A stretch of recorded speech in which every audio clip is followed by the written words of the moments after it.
it's a real pleasure for me to be here because I edited, some of the, threads that wound up into this wonderful book. Thank you, Steve. And I hope everyone's going to get a chance to read it. We're certainly going to get a chance to talk about it. I've known you, I don't know, how many years? A lot. A lot. You were doing one web day. Yes, that's true. And which was an amazing thing. And so as long as I've known Susan, she's been incredibly passionate about connecting people and how technology, empowers people and enables people to get access to information and improve their lives. And you have this passion for it. But I've never asked you, how did that happen? You're a lawyer. I know you've been a musician, but I don't understand how you can get to the point where you get so excited you write a whole book about fibers. Well, first of all, it's a huge pleasure to be here with Stephen Levy, who is a hero of mine, one of the great tech journalists and writers who I've been reading forever. And also that you guys came to listen tonight is amazing, and I'm delighted. There's a real story here, and I came from a very quiet household. No one said a word, really. I remember being driven to the airport, 45 minutes actually to the airport, in complete silence to go back to college. So when the internet arrived on the scene, I distinctly remember the very first moment I clicked on a website, and it was to go to a Santa Monica beach house, and I'd grown up in Santa Monica. And there were 20-somethings there, and the link said, click here and talk to us. Mm-hmm. And I clicked there. It was like The Lion, the Witch, and the Wardrobe. Amazing. Like the whole idea that you could talk to anybody without asking permission, that there was this amazing protocol that made that happen for computers all over the world. It's the big idea of my adult life. And so my greatest weakness, which really was my inability to connect with anybody, became my greatest strength. A lot of people end up doing this. You end up focusing on the thing you're worst at. And I've been doing that for the last 20 plus years. And it's been it's like the personal growth Olympics, obviously, but also really about the power of technology to be a very human thing. And I just feel so fortunate that, and I bet you do too, that we were around before the internet showed up and then after. It's quite a story. Well, yeah, and it's difficult to explain to people who grew up with the internet right. What life was like before the internet. Yeah. But I think what you're doing in this book is you're trying to explain to us what the next iteration is going to be. Mm-hmm. And it's interesting, the way we number things is in generations, and, first generation, second, in terms of mobile, and people are talking about 5 isn't just an iteration of one more, but something different. And I think you visited Korea and got a glimpse of that. And I think what you're trying to say here is that what is possible with fiber and this next iteration is something that's going to be a phase shift. Is it fair to say as important as the internet? I think it's as different from what we think of now as internet access as having electricity was different from not having it. It really is a phase change, as you said, that we can't even imagine what it would be like in America to have essentially unlimited capacity at a very cheap price that allowed us to see the rest of the world through the pane of glass. Not to be separate from it at all, to have eye contact with people, to actually be in a doctor's office, be in a classroom, have any job that we could access that involved human contact. Fiber makes that possible, and I became fascinated by this phase change that I was seeing happen in lots of Asian countries. So China now plans to have 80% of its homes wired to fiber optic, enormous market. They're also planning to do the same thing in their principalities in developing nations where they have increasing power. Even in rural China? And rural China, absolutely. So everywhere. And my trips to Sweden and Japan and Singapore, and people just take it for granted. And I'd never been embarrassed to be an American, ever. But when the people in Korea said that coming to the United States was like taking a rural vacation, that got my attention. They thought it was so remote and unconnected that it was restful here. And the mayor of Stockholm grabbed me by the arm and said, "Can I help? Is there anything I can do?" And so there's a story here, and it's a huge, not quite understood story. And I wanted to take this opportunity to really spell it out in as approachable and friendly a way as I possibly could. And that's what this book is. Now, you actually visited the Corning plant. Oh, boy. To actually, like, get close to fiber. Yes. Touch it and see it and feel it, right? Yeah. This is my big attempt to be the John McPhee of fiber, to really understand each step, and it's a thrill how this stuff is made. It's so carefully, synthetically printed, really, this glass. Every micron is understood by Corning, and then they actually pull down these hair-thin strands from 5 floors up, and you can run down the stairs and watch the things like a cartoon coming through the floor and being drawn down onto a spool where there's a guy named Mike who's watching it go around the spool. And I got to see that, and I wanted people to understand the properties of this glass. It is so pure that a signal, which is light being sent by a laser, can travel through that glass for dozens of miles without needing to be boosted or encouraged or admired. It just goes. And that's extraordinary. And also, I've begun to understand the entire internet, all of that traffic could be carried on a single strand of glass. Its capacity, as far as we know, is infinite because photonics keeps advancing. More colors of light, more things you can do with it. And all you got to do is get the glass in the ground, and it'll last for decades. So it's just an extraordinary thing. And then I got to see it put in the ground, which is, if you're 6, an amazing experience. And for me, similarly, really fun to see the machines kind of putting it in. And even the guy who'd seen it 1,000 times was really admiring how they were doing this, digging a micro trench just 16 inches deep, spooling out the fiber carefully, and then waving goodbye to it for the next 40 or 50 years. That's it. You're done. So it's amazing stuff. And Corning makes a lot of it. I want to make clear that I have no commercial relationships with Corning or anybody else, but it's a powerful product. But we don't have it in the United States. With the sort of best estimates, we might have connecting homes in America, maybe 15 million people. We have fiber, right? I mean, there's a lot of fiber between cities, and a lot of fiber underneath the sea. Data centers, and Google has, Google's probably one of our biggest fiber owners now in the U.S., I imagine. But this last bit, which is the most expensive bit, mile for mile, getting it right all the way to homes and businesses, that's where we don't, by and large, have fiber in America. Right. And talking about getting the ground, I remember at one point when I was doing my Google book, I was sitting down with the fiber people. They let me talk to, going to a meeting they did, and it turns out that the biggest villain they had was squirrels. Oh. That's correct. Yeah. Yeah, they can bite through the glass. That can happen. Yeah. That can happen, and stray utilities can get in there and cut across it. But short of that, nothing happens. That's what's amazing. Water, other things don't mess with fiber. It's actually quite resilient.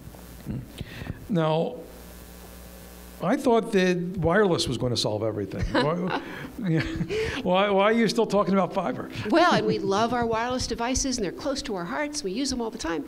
But 95%, 98% of any wireless communication is actually a wire. Saying wireless is going to take care of everything is like saying, well, we've got airplanes, so why do we need airports?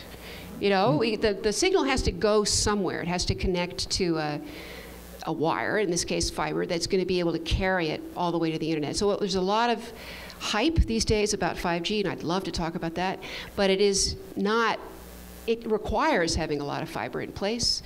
And if we really wanted a terrific communication system for the United States, we'd have a basic utility of what's called dark fiber, unlit fiber, like a street grid stretching across the country and into homes and businesses with lots of retail competition above it.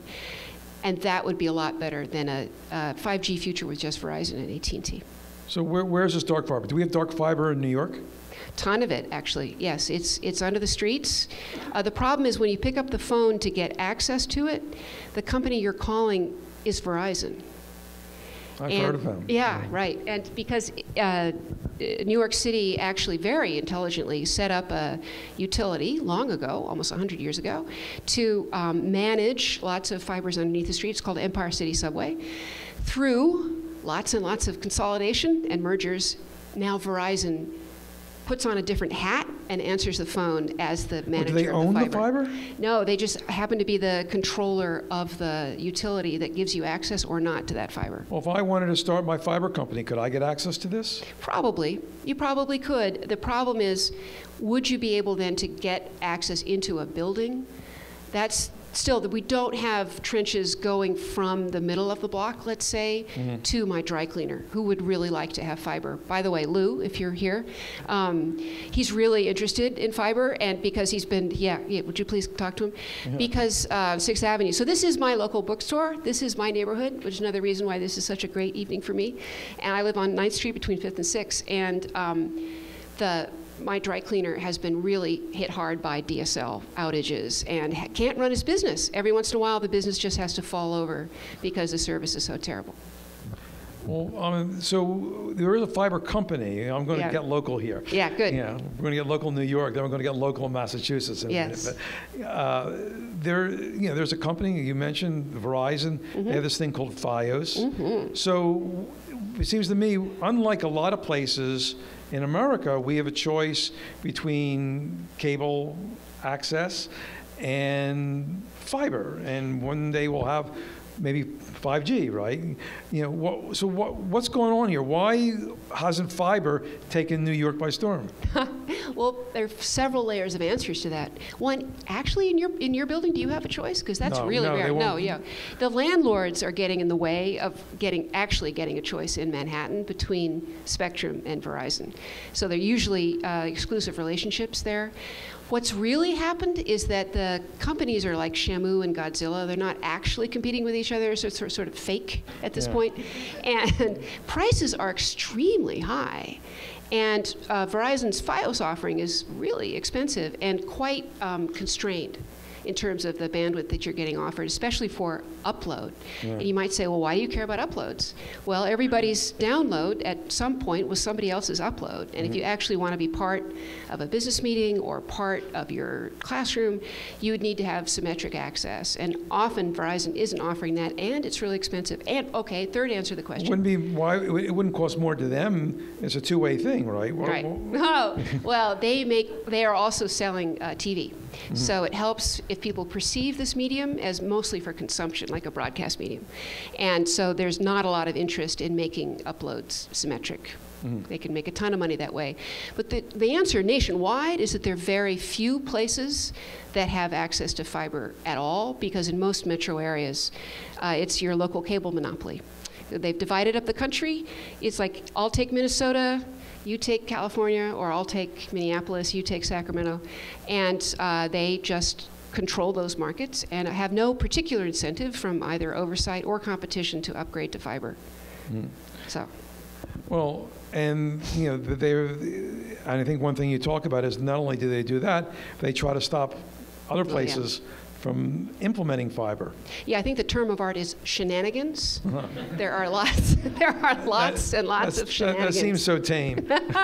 Well, that's just the kind of person I am, I guess. It is, and the same thing happened, by the way, with electricity, when the incumbents, who are all private companies and controlled markets, just the same way that Comcast and Spectrum do today, saw competition showing up in the form of a public option or even a publicly supported network. They said it was Bolshevik and socialist and shouldn't happen, and they cut down lines, all kinds of shenanigans at that point. We're seeing the same thing happen now with communities that are interested in fiber networks as well. Right. Well, and one thing you cite, and for people who read Robert Caro's fantastic biography of LBJ, and in the first volume, which a lot more of us have read than the more recent ones, we're sort of stuck in the early ones. There's an amazing, few hundred pages really. I mean, it's a long section where he helped, the electrification of the Hill Country take place. Why aren't we seeing that movement now. We understand that back then the utilities were rapacious. They're way that way now. Why haven't we seen that same kind of solution that got electricity to all of America do the same for fiber now? We're not very good at having a memory. And so we've forgotten the history of electrification in America. What triggered that was the Depression and the awareness that left to their own devices, private companies are not going to provide a utility for the entire country. And also the terrible condition of the rural parts of America. 90% of them didn't have electricity in the 30s.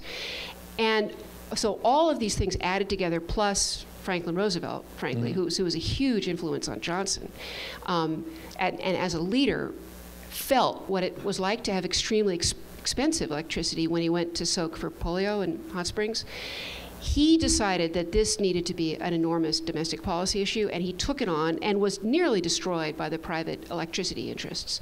They tried to keep him out of the convention in 1932. He managed to get on the ballot, and they were still after him, attacking him with every weapon they had. But he prevailed, and that's why we got the idea of electricity as a utility in the United States, available to everybody at a reasonable price.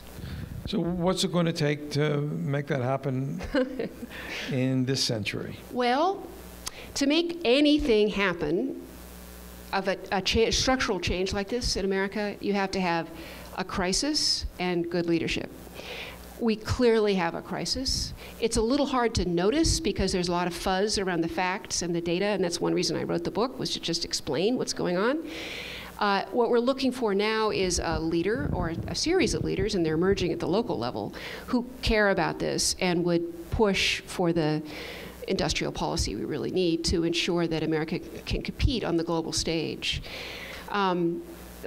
We are lucky to have 800 places in America that are thinking about this and going ahead and trying to put in fiber, even where there are existing incumbent networks, to make sure that they can control their own destiny. So the book tells the stories of a lot of scrappy cities that are doing this all over the country. Well, there's one place that you visit in the book, which I actually know pretty well, yes, because it's a place where I have a second home. It's Otis, Massachusetts.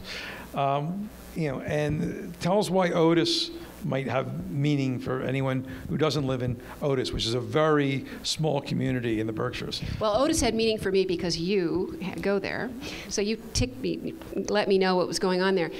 Otis is a small town that had a town meeting and said, we're willing really to raise our property taxes just to ensure we get fiber to this place.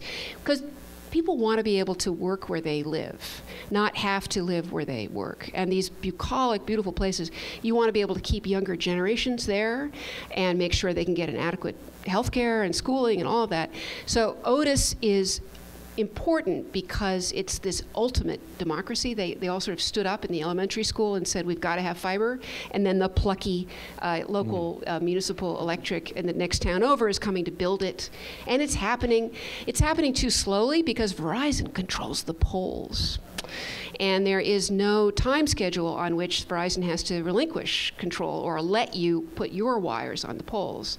So it should happen more quickly than it is, but it's happening. And that's being echoed all over the country, and mostly in Republican areas. This is a hugely bipartisan issue. It's not anything about party. It's just about what's just, what's right, what's fair, what's decent for anybody to thrive. Right. Well, if we ever do succeed in getting in Otis, I think we'd still be in a pretty small minority of rural America which is able to do that. And and as I was telling you, that it got you interested, that in order to get a good connection, to even look at a YouTube video, I have to get in the car and drive to the library. Yeah. And if it's not open, which most of the time it isn't, you sit in the parking lot and you see all these cars there with kids.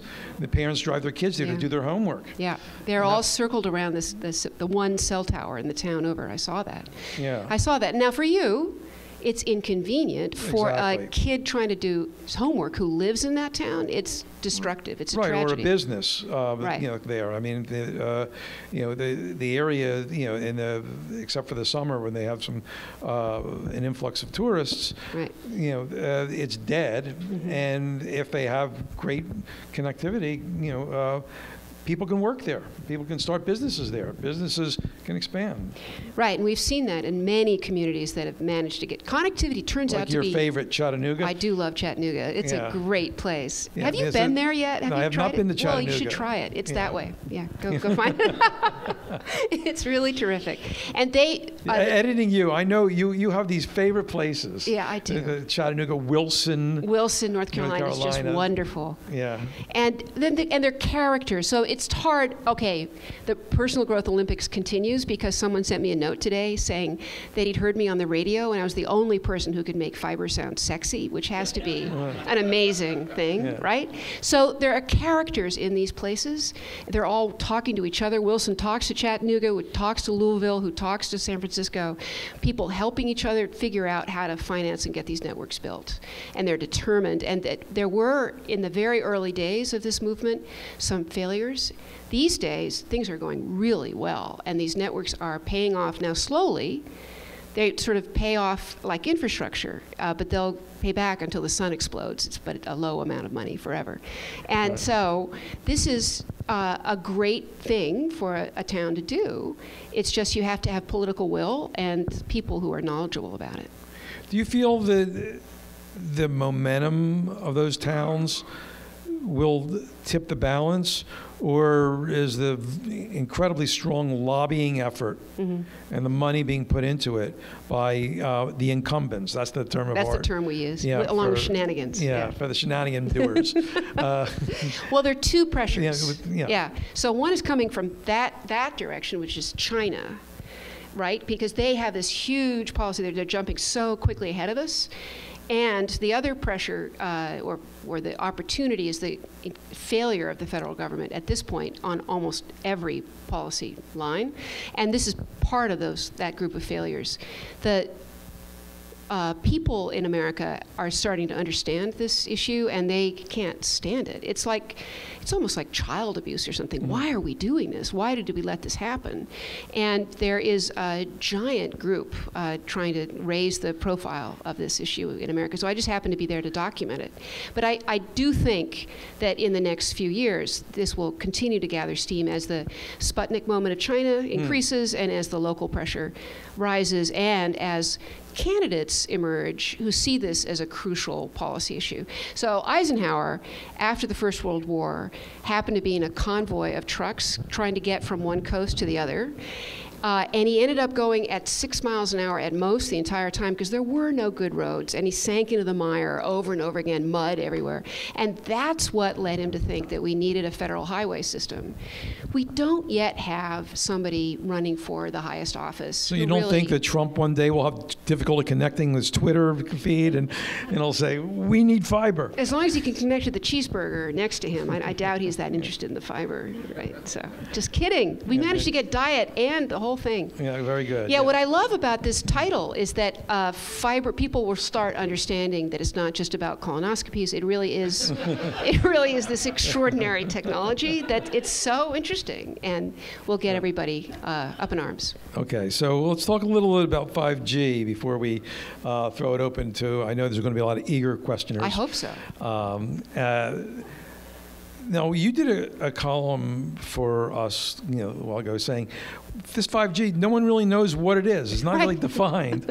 That's true. In fact, Verizon, just so it could claim to be first, launched something that isn't actually the standard for 5G that the ITU is working on. What is the standard? What does 5G really mean? The point of 5G, and it's really interesting because it's a big change to what we thought was the internet. The point is to allow for very high capacity throughput on the, just means the amount of stuff in the network, and very low delay. So you could be a gamer or whatever, or work on your video call without missing time. What 5G is really about is complete management.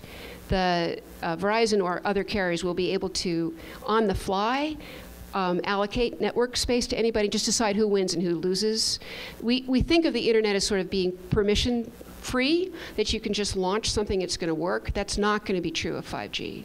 So it's an opportunity for the carriers to stop being a dumb pipe and just be actually a media company. Is there any way to stop things. that? Is that inevitable now that what's going to be known as 5G, this super high-speed wireless, is there any alternative to get the equivalent of the open internet in a wireless form? Well, sure. You just use Wi-Fi. Well, but right. so you're saying 5G is a bad thing? I'm saying competing 5G providers could be just fine. If everybody's stuck with one or two, it might be pretty bad, actually. Mm-hmm. And the cities will be charged for a lot of smart city services. This is happening all across the country, where Verizon is actually getting the city to pay to put up the 5G system in the form of payments for smart city services. So that's happening. Right, but you're saying like in Korea, where you visited, yes, they're doing it the right way. Well, they're doing it there for the capacity reasons and also for the management reasons. But doesn't the government there have a big say on that? Absolutely. Well, there, again, this is about what the government decides is important. What Korea decided was important to get itself out of the rubble of the Korean War was to have a terrific fiber network reaching everywhere. That makes 5G possible. Right. And so very advanced wireless services show up. I just want to point out that advanced wireless as an idea is terrific. If it ends up being monopolized the way cable access has in the United States, it won't be that great a picture. Mm-hmm. One little detail which struck me, and this is sort of indicative of like a lot of the weird things that you learn from Susan. Thank you, Stephen. And she dives in there and writes a book, is aircraft carriers. Yes. What do aircraft carriers have to do with all this? Well, there wasn't enough spectrum available to allocate to these new wireless services. And somebody noticed that the Army and the Navy and the aircraft carriers were sitting on big blocks of spectrum, but not actually using it. I don't know about you, but I haven't seen many aircraft carriers out here off the island of Manhattan. They're not there. And yet it had been allocated as a regulatory matter, so that had to be fixed. Did they fix it? They did fix it. And so, in fact, we're hoping for unlicensed Wi-Fi spectrum to be available that will be very advanced, but not as managed as 5G. What happened to the fight about the theater operators that, with the, remember that they were talking about? Boy, you really do go for the arcane in here. Yeah, well, these wireless microphones can interfere with and be interfered with by wireless transmissions. So there was concern about that.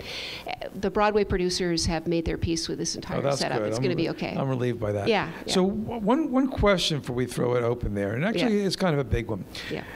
You're very excited about the potential of this next iteration. Yeah. You talk about it in healthcare, in addressing inequality, education, all sorts of augmented reality, virtual reality. We're at a moment now where people are starting to question the benefits of technology, of the internet. Wouldn't better, faster ways of getting all this stuff just like amplify that, all the stuff that now that we're unhappy that the technology is delivering to us? We are just at the beginning of the story of the internet, and so maybe that's bad. Maybe we're the beginning of the bad stuff. Well, I think that's what's happening. We're very distracted and sort of freaked out by a lot of things that are happening right now. Eventually, fantastic connectivity sort of disappears into the background. It becomes like electricity, just something that's always available for you to get done what you need to get done in life, and ceases to be. We will learn how to manage communications better. We're just not that good at it right now. I guess the people are questioning. I'm going to push it at you a little here. People are questioning. This electricity metaphor has been trailing the internet for a long time, and now the people are unhappy with some of the consequences of it. Maybe that metaphor, or analogy, falls apart a little. Obviously, there are some downsides of electricity. You can get electrocuted, but they're not as widespread or seemingly baked in to the technology in the way that, say, the negative effects of social networking might be, or some of the other things that people are unhappy with now, the surveillance, say, it'll be persistent. So seen in that light, you could see fiber networks connected with super high-speed wireless networks, amplifying those worries there. Do you ever worry that this might be something different than electricity, that it would tend to amplify those negative consequences more? Well, I think this is where the China story comes in. If it's their model of high-capacity communication, which is predicated not only on surveillance, but also on extraordinary control of who's allowed to do what, then yes, it could be a negative story. What I'm hoping for is that the kind of liberal democracy view of communication, that no human has ever asked for less communication, really. That's all we want, is to be in touch with each other. And there's so many positive spillovers from that are far outweighed the negatives. And I know I'm hopelessly optimistic, yes, but that's the human response here. That when you're a kid in Western Massachusetts, it feels as if you can't breathe. You're just not connected to the world because of how lousy the connections are there. And I'm afraid the whole country right now is suffering from that kind of malaise. Really. Well, your optimism is winning, and the book is Stephen. terrific. Oh, thank you, Susan. Appreciate it. And we can take some questions. It's gotta be something. Not all at once.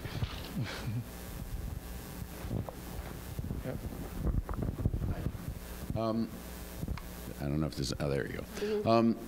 So, Susan, Joe Plotkin and I work with, I'm actually a fiber provider here in New York called Stealth. What we do, only businesses. That aside.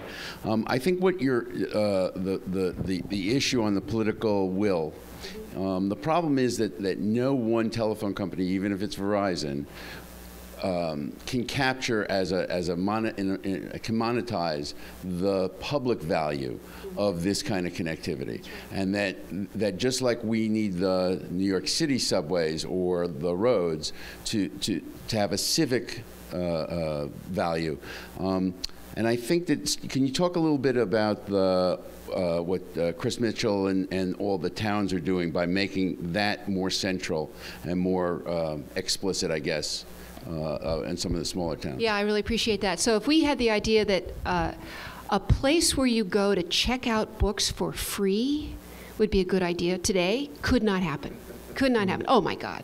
How destructive to the entire business model. Well, but I'm a member of the Authors Guild, and you're a little touchy about libraries. Libraries are okay, but everyone only getting books for free, maybe not so great. Well, okay. Anyway. This is the idea, not that we need to redistribute wealth, but that there are some things that are just necessary to live a good life. And a thriving liberal democracy is good at that and says, all right, you get an education, basic connection, basic health care. We're failing on so many of these issues, and this one is one I happen to know something about. And these towns see all of these issues as a piece. How are we taking care of our people? What are we doing to make sure that our kids can get jobs, to make sure that we have enough industry here for people to stay, and work on this as one of many issues that are central. It is amazing that there are so many hundreds of these places now. It used to be a pretty small movement, and now they're jabbering. They're really out there. And we can't hear them here in New York just because we don't pay attention to anything that's 16 miles away. But they're out there, and it's very moving, actually, and very generous, and truly American. Like, well, we need this. Let's do it. And the grit and kind of leadership that takes is present all over the country. And so Joe mentions a wonderful group called the Institute for Local Self-Reliance, which has a terrific site at muninetworks.org and is producing a lot of the data and sort of keeping track of what's going on in these city networks around the country.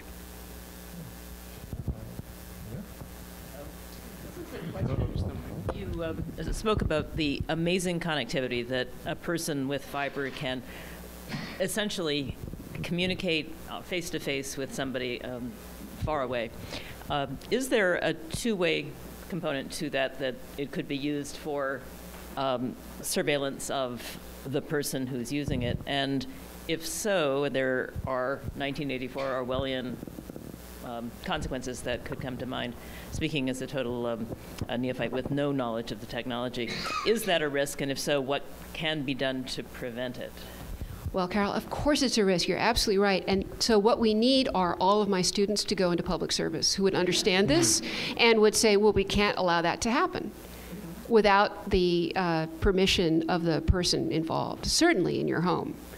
And, well, right outside here in New York City, every move we make is examined and available on video to a group of companies and the police in downtown Manhattan. No one seems to quite be aware of that, or if they are aware, they're not worried about it. I'm hoping that we will pay more attention to these policies in the year to come. My point is only that, you know, terrorists use telephones. There are definitely bad things that can happen with these networks, but these things don't happen automatically. They happen because somebody with a policy-beating heart said that was a good idea. We need better leadership that would temper and constrain the animal spirits of the people who would like to be surveilling us constantly. Okay, over there.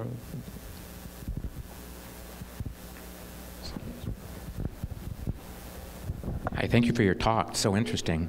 I'm a little bit unsure as to what you think the role of the public sector as opposed to the private sector is in infrastructure generally. Because when I think of the history of infrastructure development, even back to the telegraph or the railroads, it's largely been driven by the private sector, with obviously some federal regulations. And the examples to which you refer, the interstate highway system or the TVA, I would look at as historically anomalous, as you said, at points of crisis with extraordinarily capable leadership. So when you think about optics or any other new infrastructure network that is national or really regional in scope, what is the role of government and what is the role of the private sector? Well, the ideal role for the infrastructure I'm talking about is for the government to be responsible for controlling, let's say, the wholesale level of fiber. That is the glass itself or the conduit, at least, through which the glass runs, so that it can always be made available to retail providers of services on non-discriminatory and fair terms.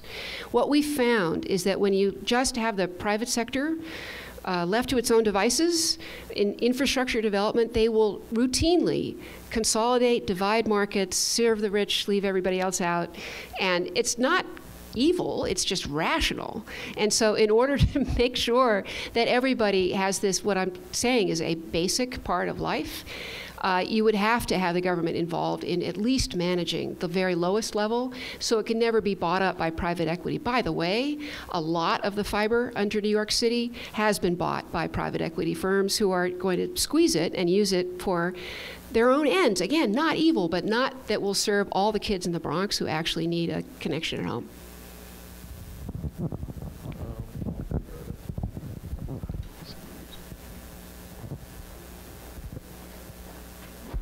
Thank you. So a couple of points here. Given we're in a state of our political cycle, we're 2 years out, we start, it's like today with the Super Bowl interviews, right? So it's like the Super Bowl's a week away, but in politics, it's like 2 years away and everybody's getting into it. Everybody's announcing they're running for office. Is there an opportunity to pontificate, emphasize that the growth of broadband, fiber deployment, could help us close the gap, not only in the digital divide that exists in this country, but also perhaps the economic divide that exists in this country?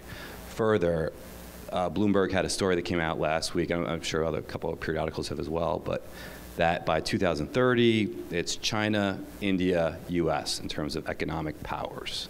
So we're in first, and so the projection is we're going down. And granted, yes, they have headcount, rising middle class, but it's powered by connectivity. And then the third point is I was at a conference that you were at the Paley Center, and there was a gentleman before that, and he made a very compelling statement. He said, what troubles him about this country? And he said that we no longer live in a country that exports innovation. We import innovation. So given those three topics, I mean, the Cory Bookers of the world, whoever's coming into the game, is there an opportunity to start pushing this? Absolutely. I mean, unless we push it, we won't be the place where new ideas come from. And follow up, has there been any analysis to kind of help? I mean, it sounds great on paper. Well, I wrote this book. Yeah, Right, yeah, right. I mean, without having have read it, any like, good clap back. Susan, you can take a look at it. I guess any rigorous economic, I mean, maybe that's in there as well, like we will close divides, et cetera. And if it's in there, then No. I haven't read it yet, so. Look, you don't ask the subway system or a bridge or the highway system or the railroad whether they're going to make money immediately and who they're going to make money for. It's really hard to capture that as an economic matter. We know, and Paul Romer just won a Nobel Prize for showing that when you put this kind of basic infrastructure in place, it allows new recipes to emerge for making money and leading productive lives and doing new things. And so we know that to be true. But the problem is putting this into some kind of cost-benefit analysis fails to capture the human values at stake here. And so what we really need to be doing is talking about these historical analogies. For God's sake, we built the Hoover Dam. You know, we're capable of having big thoughts and building major projects. We're also facing climate change, which is going to require that as we all move out of Manhattan and move to Western Massachusetts, by the way, Stephen, there's great connectivity so we can just keep in touch with everybody. We have to take care of this issue if we plan to be relevant. If we plan to be anything other than Rome, we have to deal with this. And it is alarming that the obfuscation and confusion is such that most people don't even get this as an issue. You have to travel, and you have to travel to Asia, really, to feel how badly things are going in the United States on this one. But you're right, we need that person. Maybe it's you. You should run for office. Okay, good. Over there.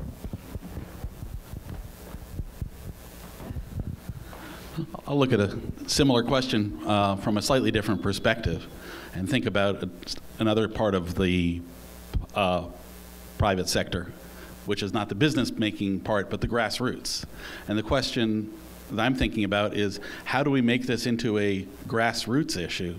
How do we, because clearly it is, and yet, and there should be more people excited about it. Yes. And I have a somewhat selfish interest in this, as I'm the president of the New York chapter of the Internet Society, which is worrying about an open internet for all and about the digital divide. And this is, you know, in a sense, the magic beans that can help solve the digital divide, but there is, you know, putting aside the governance issues and surveillance issues, just the will. And as we've seen, a lot of times the will does have to start from the bottom. So how do you think we make this? You apparently have been able to make fiber sexy in the book. How do we make fiber sexy, even sexier than internet policy generally is? Oh, that's pretty sexy stuff. Everyone's got to read the book, clearly, yeah. And putting aside internet policy, but how do we make this, people see this as such a bread and butter issue as it really is?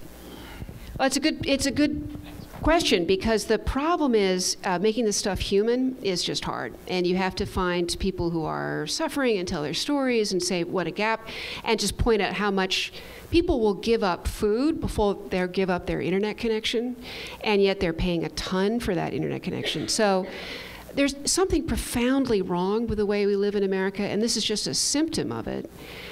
We don't seem to get excited about very much.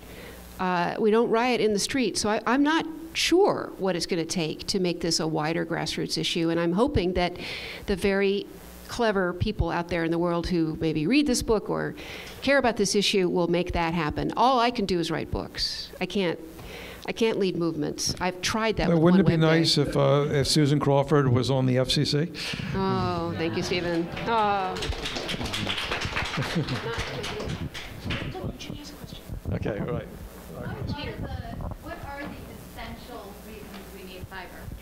Like, what should we get ticked off about? you should be irritated at the least that someone in, let's just say Singapore, same density as New York City basically, pays maybe $30 a month for gigabit symmetric service, and these are all technique words, I got to get over them, and has a huge choice of competitors. But the most important thing is that they never have to think about it. When they want to upload a huge graphics file that they are working on with colleagues many miles away, they don't work, they just do it. When they're a radiologist and they have a big data chunk they want to look at with another doctor, they just do it. There's no waiting, there's no worrying about a data cap, there's no concern about how much it's going to cost next month. It's just there. And that is the benefit, along with this human presence thing, which I do think is the killer app for fiber. Being able to make eye contact and really be present in distant places is astonishing. Has anyone ever experienced that, feeling in like a really high bandwidth conferencing system, where it is a binary thing, where you just cross that gap, right, and you're there. And you're there. You actually feel like you're talking to someone. Has anyone experienced that here? A few people. Yeah. It used to be like there's some like $1 million conferencing systems. Yeah, Cisco has some. That some places have. Like the government has one, right? Yeah. And it does make a huge difference. Nothing like Google Hangouts or Skype or FaceTime. It's just awful. But it really feels you're making eye contact, and that's possible here. That is possible, yeah. We've got time for one or two more. Oh, thank you. Okay. Another one? Over Professor, there. thank you. Back there. I had the opportunity to chat with some Comcast folks in Philly a couple of years ago after your Monopoly book, and they were presenting as much disinformation as I've ever heard in my life from one person until 2017. My point, though, I spent some time with a group of my students tonight, told them I was coming here to hear your talk, and I do a course on digital transformation, so they're familiar. But what I found interesting in this conversation with a bunch of 20-year-olds was how little they understood how the infrastructure drives the outcomes. And so I related it to one of the conversations I have with them frequently, which is about the future of work. That, and you know this, you have a conversation with 20-year-olds because they're told by mom and dad that it's going to kind of look a little bit like what we lived with coming up. It's not. And so it seemed to trigger a response when I pointed out to them that we were kind of migrating backwards toward a much more entrepreneurial world. Transition from agriculture to industry, we were mostly entrepreneurs. And in reality, if 50% of our workforce is now going to be freelance or more, that's really where they are. And I tried to convince them, and I think I'll get them there. But do you have any resources you can point to, or folks that are having that broader conversation? Because I think those 20-year-olds are the ones that are going to be screaming bloody murder when they finally figure out that this lack of resource is going to kill them. I have anecdotes on the city side of the equation.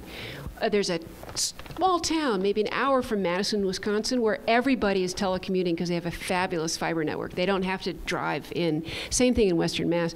So I know that is happening. What I'm not seeing is the connection of that to like automated manufacturing or other jobs of the future. There's a huge group at MIT working on the future of work, and Eric Brynjolfsson absolutely understands all this, but is not probably going to take on the structural issues of communication policy failure in America. For most people, this is on the too hard pile, but I think that's a problem for us. And so since I have no clients, no consulting arrangements, I might as well just talk about it and see if we can turn this thing around somehow. Okay, I think we got one more question. This gentleman in the back. Hey, Susan. So will the capacity in 5G get us a little bit closer to an open market because it's closing some of the last mile problems potentially in urban areas? Is that an opportunity along the path that we want to head down? Yeah. In some places, 5G on the street will be great. You know what Verizon's doing right now with its pilot? They put an antenna outside your house, and then they drill a hole through the house so that they can get the signal into your house. Because right now, 5G doesn't penetrate walls, right? So that's kind of an issue for the moment.